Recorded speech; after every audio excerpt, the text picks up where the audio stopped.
In this lesson, we want to explain page curl effect. To do this, click on Effects.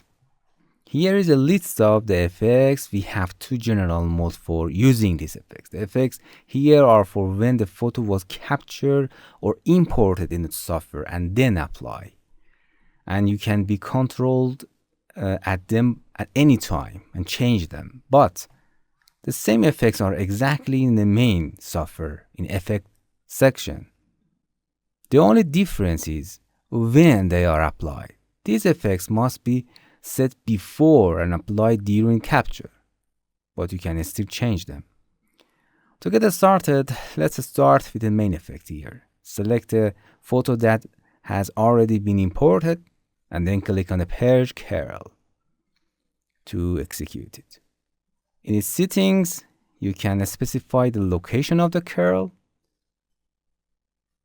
as you can see by clicking on this corner, and its size.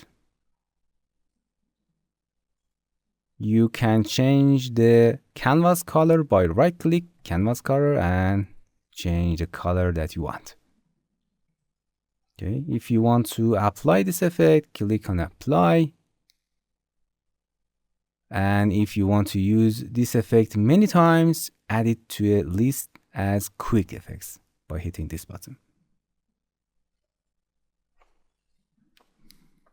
Hello my friends, to continue these tutorials on YouTube, subscribe us, like us, and hit the bell icon. And now you will be alerted about all of the amazing videos that we release.